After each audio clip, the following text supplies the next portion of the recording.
So guys, what's going on? Welcome back to the channel and welcome back to a new video. So in this one today, you're going to get my reaction to the Carabao Cup quarter-final exits as Manchester United lost 4-3 to Spurs and are now out of the competition. You'll get my reaction on that Marcus Rashford interview right now. A lot of mixed feelings, mixed reactions going on surrounding Marcus Rashford and that interview. You'll get my honest opinion on it. And towards the end of the video, this is going to be the build-up to Manchester United taking on Bournemouth this Sunday, 2 p.m. kickoff back at Old Trafford. So if you guys do go on to enjoy this one, please make sure to like the video. That would be greatly appreciated. And of course, it's the most important thing I want you guys to do. So make sure you guys are doing that. Make sure to get involved in the comment section, guys, letting me know your thoughts on everything I'm going to be talking about. And also drop your score predictions down below for that Bournemouth game on Sunday. Hopefully Manchester United can win that one. I'm quite confident going into the game. And also, guys, make sure to share the video and subscribe bottom right corner if you are enjoying the content. So thank you guys very much for that. But let's get straight into it. Let's start off by talking about the Carabao Cup quarter-final between Spurs and Manchester United, which ended 4-3 to Spurs in one of the craziest games we are going to see in that competition for a very, very long time. Spurs went 3-0 up, absolutely cruising. I'm debating about turning off my TV, turning off the game. I was like, that's it. Manchester United are out of the Carabao Cup. No biggie, it's the Carabao Cup. We've been there, we've done that, we've won that. You give it to someone else this year. We have bigger fish to fry. We've got the Europa League to focus on, which gets us back into the Champions League, and it's more important. We've got the league to focus on, and that's, bread and butter. So, Carabao Cup, that one to the side. FA Cup still there as well. We'll let someone else have that one. But then Manchester United get back into the game, gifted a goal. Fraser Forster makes some mistakes. 3-1, Xerxes. 3-2, Fraser Forster makes another crazy mistake. I don't know what was going on with the goalkeepers in that game. Bayindir was awful. Forster was awful. It was a crazy game with so many mistakes. Amad Diallo presses well, capitalises. 3-2. I'm thinking to myself, game on now. I'm bouncing around the place. I'm genuinely thinking, Manchester United can do this now. And then, of course, with the amount of mistakes there was in the game, there just had to be another one, and it came Manchester United's way. A late corner from Spurs, just as Manchester United are piling up the pressure, getting back into the game, looking the better team. Son scores directly from a corner. My hands just went to my face. They really, really did. And arguably, Bayindir got fouled, and VAR probably rules that out. There was no VAR in the game. So that probably does rule out the goal because Bayindir was touched. But it's weak. It's weak goalkeeping. He misses the punch. And you're just thinking, Bayindir, what have you done? There was a chance here. Yeah, maybe we can go on and get another one if you clear that corner. But no. Manchester United do get another one. We make it 4-3, but it's way too late. And at the end of the day, when you put yourself in that position where you're 3-0 down, you deserve to lose, don't you? You do deserve to lose. But Spurs did a Spurs and somehow still ended up winning the game. It's frustrating, it's unfortunate, but again, we were nowhere near good enough on the day. And of course, there were a few of our B team players. Anthony played, Eriksen played, Lindelof played, so it wasn't full strength United, which I was surprised by, especially Bayindir in goal, because we know he's nowhere near good enough, and maybe putting Onana back in would have been the best idea, or keeping him there, would have been the best idea. Lindelof I kind of get, he went off injured though, and I don't know how long he's going to be out for. Eriksen performed okay, but he's just nowhere near the standard, nowhere near good enough to be in a squad or to play Amarin style. Nowhere near, he doesn't have the legs as well. So, he played well. I don't want to hate on him because he played well and he has been playing well when he has been playing. But it's just frustrating watching him knowing that he shouldn't be there, if you guys know what I mean. So I don't know why we still play him. I get some players on the side who don't normally play maybe starting. I can see maybe they've got a future in there. But Eriksen, I don't think he does anymore. I think he will end up leaving with Casemiro. And, he's on one of our most paid players. And he can't get a minute. So that says everything you need to know about Casemiro under Amarin, doesn't it? But yeah, Eriksen played all right. Anthony, again, had a shocker. I wouldn't have given him above a 4 out of 10. And none of those players really took the opportunity, which is sad, because you really want them to. They haven't been given many opportunities under Ten Hag. Opportunity here, fresh start, but no, they didn't really take it, did they?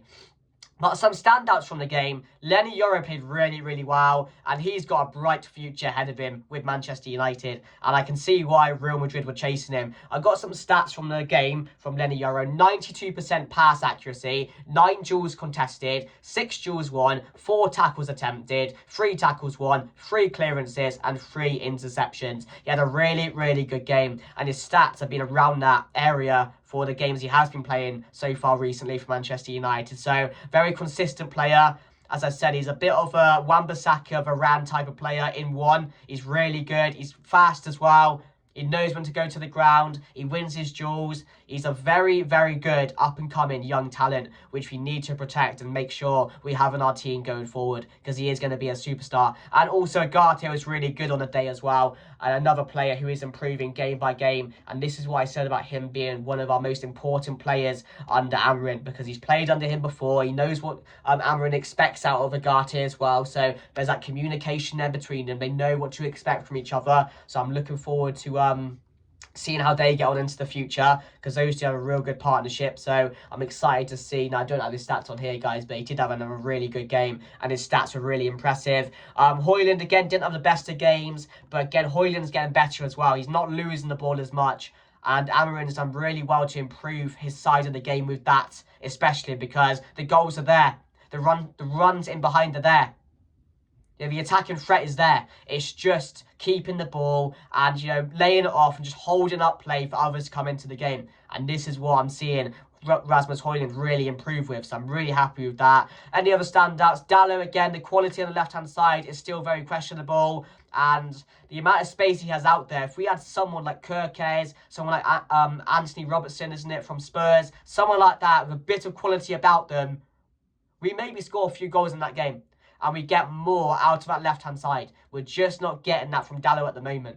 And that's frustrating, because I know the talent's there with Dalot. I know the ability's there. He's not adapted to Amorim's system quite as we expected, I think.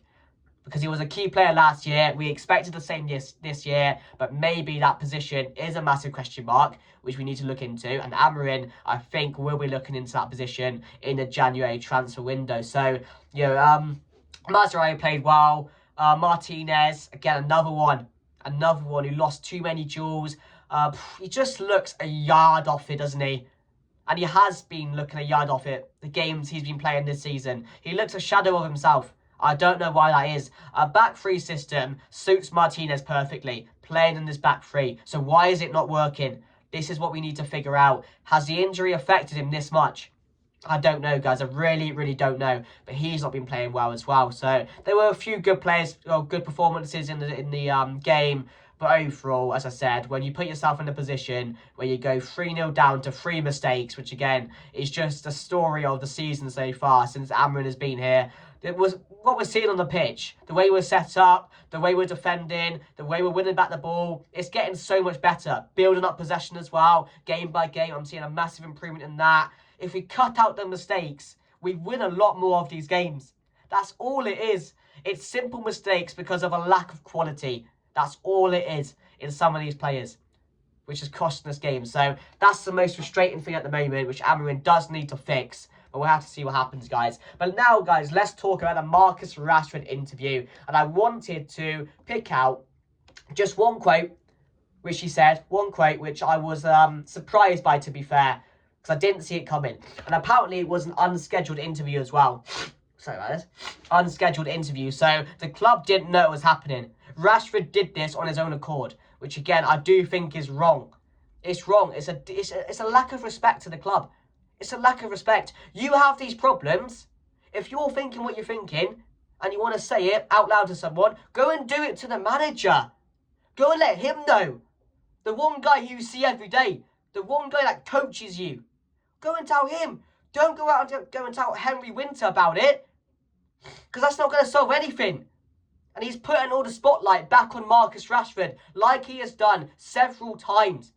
It always has to be about Marcus Rashford. And I'll read out the quote for you, the one which really struck me. Marcus Rashford, for me, personally, I'm ready for a new challenge and the next steps, told Henry Winter. When I leave, it's going to be no hard feelings. You're not going to have any negative comments from me about Manchester United. That's me. I will always be a Red. And he also went on to say something about being misunderstood as a player as well. And I've said this for a very, very long time, and I think a few of you guys will know. I've said for a long time, if the right price is there, get him gone. It's not because I want to see him go. It's because there is no room left for him at Manchester United. He is never going to get back to his best playing for Manchester United. He needs to go somewhere else to find his love again for football. And that's how simple it is. And I won't say any more in the situation. As I said, when he does leave, when it actually happens, it will be sad. You never want to see a homegrown talent leave like Rashford, one who was meant to be the superstar, who was meant to lead the team forward. So to see him go when it actually happens is going to be a very, very sad moment, because he has had some really good moments in the United shirt. But we've tried with Marcus Rashford. You know, put him in the striker position. Didn't work once. The impact wasn't there. The work ethic wasn't there. The ability wasn't there with him at striker. We put him in a number 9. You're thinking maybe this can help him. Maybe this is where you play Marcus Rashford. Again, no impact from that position, and it's just because he does not want to play for Manchester United. And this is why you're not seeing him track back on the pitch. You're not seeing him work hard for the team. You're not seeing him press. You're seeing you're not even seeing a smile on his face anymore. That's how easy it is to tell he does not want to be here, and he needs to go and find his love for football again. And that's all I'm going to say on the situation, guys. So let me know your thoughts down below. But on the interview, I do think it was wrong. It was a lack of respect for the club. And he's done it a few times now. The party incident. He's done something else before as well, I think. So, you know, it's wrong for a player like that, a homegrown talent. It is wrong to do that. But again, everyone's different, aren't they? Everyone's different. But it is a lack of respect. And I don't like Rashford for doing that. I don't.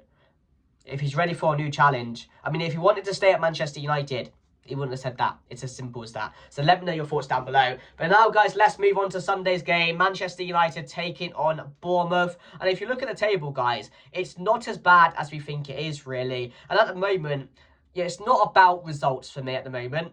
I'm loving how we beat City. Amazing. Really good result. Absolutely love it. I want to build on it on Sunday, because I know we can build on it now. We need to make Old Trafford a fortress again. We need to start building on results. But for me, I've said it, the first 2 or 3 months, it's going to be about performances. Stability will come. Results will come.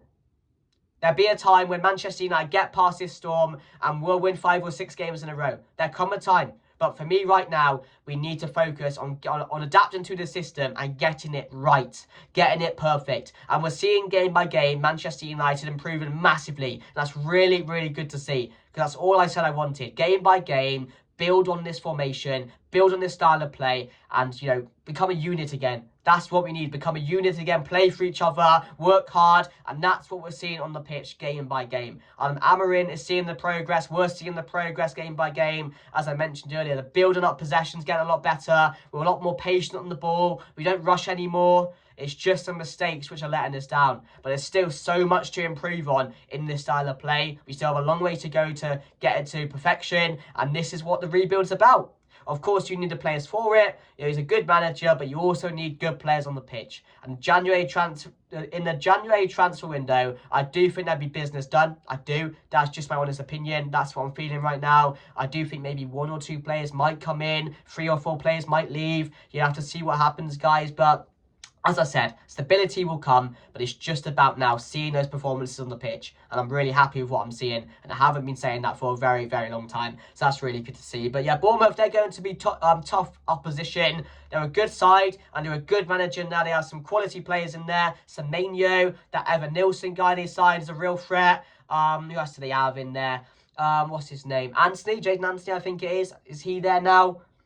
Unal as well, another player. That free kick the other day was really, really good. He's scoring goals for them, so they know how to find the back of the net. They aren't a bad side. They will cause a lot of threats. They will create chances, but Manchester United need to start well. We need to start on the front foot, because we can definitely get at Bournemouth's defence. They are conceding goals as well, but for me, it's just about going into the game and, you know, taking the game to them, taking the game to Bournemouth and seeing what we can do. My final thoughts going into the game, I will put my team, I won't be on the screen actually, I will say it to you. Andre Onana, I'm going to go Lenny Yoro, Maguire, and De Ligt. That's, I think, is going to be our back three. I have a feeling he may drop Martinez in this one. And Dallo and Mazraoui, Ugarte and Kobe Mainu. I think he'll come back in because he did obviously come off the bench due to the injury of Mount the other day. So I would start him as well. Next to Ugarte. I do think this may be what our best team is going to look like under Amorim. And then Bruno Fernandes, Amad Diallo, and of course Rasmus Højlund. That's what I think is going to be our team going into the game. My score predictions for the game then. I'm going to say Manchester United to win this one 3-1. I'll go 3-1 to Manchester United. I'm confident going into the game. I think that City game would have built a lot of confidence in the players. And a game like that can really push you on. And we can get past this storm now, build on results, have a couple of nice performances, get some points on the board. It's a real chance for Manchester United now. We've got Bournemouth coming up, then we have Wolves on Boxing Day. So, a lot of winnable games coming up for Manchester United. And then it's all about the new year. Arsenal and Liverpool back-to-back. That's going to be a challenge, but I'm hoping Manchester United can get through it. So I'm going 3-1, guys. If you did enjoy the video, please make sure to like, comment, subscribe, and share. That would be greatly appreciated. Let me know your thoughts down below, guys, on everything I've been talking about. But that's me done. Thank you for watching, and I'll see you guys later. Goodbye.